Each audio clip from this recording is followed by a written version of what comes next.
Salem Tanishq jewellery ஷாப்ல ஒரு gold saving scheme போட்டிருந்தேன்.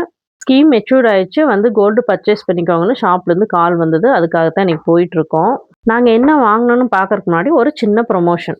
வீடியோ பார்த்துட்டு இருக்கிற யாருக்காவது work from home job opportunity வேணும்னா இவங்கள கான்டாக்ட் பண்ணுங்க. இதுக்கு நீங்க எந்தவித இன்வெஸ்ட்மெண்ட்டும் பண்ண தேவையில்ல. உங்க கையில ஒரு ஆண்ட்ராய்டு ஃபோன் மட்டுமே இருந்தா போதும். ப்ளஸ் உங்களுக்கு 18 வயசு கம்ப்ளீட் ஆயிருக்கணும். நீங்க யூடியூப்ல இந்த வீடியோ பார்க்குறீங்கன்னா, அவங்களோட டீட்டெயில்ஸ் ப்ளஸ் வாட்ஸ்அப் குரூப் லிங்க்க கம்யூனிட்டி டேப்ல ஆட் பண்ணியிருக்கேன். செக் பண்ணி பாருங்க.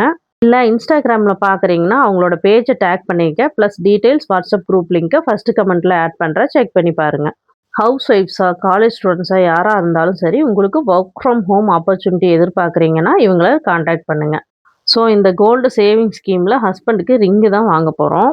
நான் மந்த்லி 10,000 பே பண்ற மாரி ஸ்கீம்ல தான் ஜாயின் பண்ணியிருந்தேன். ஹஸ்பண்ட் 6 மந்த்ஸ் ஆனதையுமே போதும் ஸ்டாப் பண்ணிரு, இதுக்கு மேல வேண்டான்னு சொல்லிட்டாரு. ஏன்னா கோல்டு ரேட் ஏறிட்டே போகுது. நம்ம போஸ்ட் ஆஃபீஸ்ல ஏதாவது இன்வெஸ்ட் பண்ணலாம். இந்த இன்வெஸ்ட்மெண்ட் ஸ்டாப் பண்ணுன்னு சொன்னாரு. அதனால நானும் நிறுத்திட்டேன். இந்த ரிங்கு தான் நாங்க இன்னைக்கு பர்ச்சேஸ் பண்ணோம். இப்ப தனிஷ் ஜுவல்லரியில கோல்டு ஜுவல்ஸ் எல்லாம் கிளீன் பண்ணி ஸ்டோன் எல்லாம் இருந்தாலும் ஃப்ரீ ஆஃப் காஸ்ட்ல வச்சு தரேன்னு சொன்னாங்க. அதனால என்னோட 2 ரிங்கையும் குடுத்து நான் கிளீன் பண்ணிக்கிட்டேன். ரிங்கு கொஞ்சம் வளைஞ்சிருந்தது. அதையும் சரி பண்ணி குடுத்துட்டாங்க. இந்த ஜுவல் ஸ்கீம் என்னோட 4வது ஸ்கீமு. முதல் ஸ்கீம்ல வளையல் வாங்கினேன். 2வது ஸ்கீம்ல பிரேஸ்லெட் வாங்கினேன். 3வது ஸ்கீம்ல கம்மல் வாங்கினேன். 4வது ஸ்கீம்ல மோதிரம் ஆயிடுச்சு. அடுத்த ஸ்கீம்ல அநேகமா மூக்குத்தி தான் வாங்க முடியும்னு நினைக்கிறேன். ஏன்னா கோல்டு ரேட் அவ்வளோ போயிட்டு இருக்குது. டோட்டலா 5.3 கிராம்ஸ் எங்களுக்கு ஆட் ஆயிருந்தது. 5.1 கிராமுக்கு நாங்க இந்த மோதிரம் வாங்கியிருந்தோம்.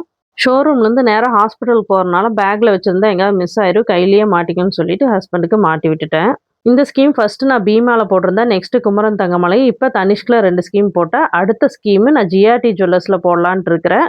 நீங்க என்ன சொல்றீங்க? ஜிஆர்டில போடலாமா? வேணாமா?